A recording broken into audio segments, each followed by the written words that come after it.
Hey, welcome to Dobby's Repairs. I'm Dobby the Fixing Elf, and in this video we're going to be replacing the air filter in this Mk2 Ford Focus with a 1.6 diesel engine. This is quite a basic job, but one that'll keep your car running at its best. So grab your tools and let's get fixing. The first step is to open the bonnet. As you can tell, it was a particularly wet day when I did this video. Let's get the bonnet open, get that up out the way, and we can move on to the air filter. So the air filter is on the passenger side of the car, in the front corner here by the radiator. So as you can see, there it is. And yeah, it's got 4 8mm bolts holding in, so I'll just show you all 4 of them quickly. And we can do with the other one, you can't really see the 4th one, it's hidden behind the pipe. But yeah, we can use an 8mm to quickly whip these out. I've just sped things up so you haven't got to sit there watching me wind these out. You don't need to remove them all the way. I do remove them all the way in this because I couldn't get the air box lid off, but it's only because it was stuck on this front air intake pipe and I didn't realise.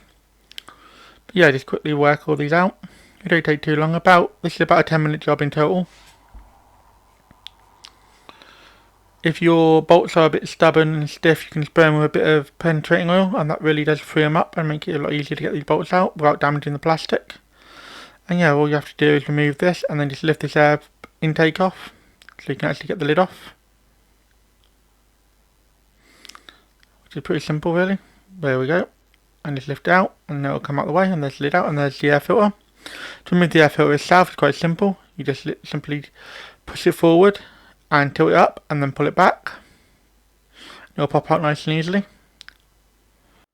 Make sure you clear the air box out, make sure there's no debris or anything left in the bottom of it. This one's nice and clean now. And yeah, now I'm going to put the new air filter back in, which is the reverse of removing the old one.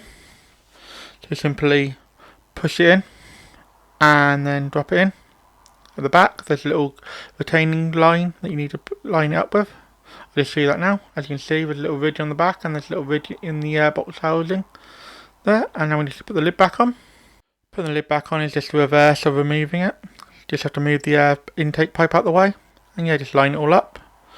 It'll fit in there nice and easily, as you can see here. And yeah, once you get it in place, all you have to do is tighten down the 4 8mm bolts again. And yeah, these go in fairly quickly. Just line them back up and screw them back in. As I said earlier, if they're a bit stiff, a bit of penetrating oil on them just helps move them easily. Especially if they haven't been done for a long time. This one was quite easy really. It all came out nice and easily. You don't really want to damage the lid. And yeah, once you've tightened them all down, just go back around afterwards and just tighten them all again. Just to make sure they're nice and snug. They don't need to be overly tight, just snug them down nice and tight like this.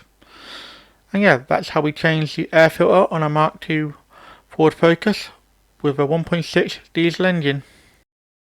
Thanks for watching. If you found this video helpful or entertaining, don't forget to hit that like button. It really helps both the channel and me out. If you're new here, consider subscribing. I post 2 videos a week, so by subscribing you'll never miss a thing. Got any questions or suggestions? Drop a comment down below, and I'll do my best to reply to everyone. Here at Dobby Repairs, we're all about helping you learn how to work on your vehicle safely and showing you don't need to spend a fortune on tools to get the job done. Want to support the channel further? Become a member, starting at just 99p. Members get perks like early access to videos and more exclusive content. Keep fixing, and I'll see you in the next one.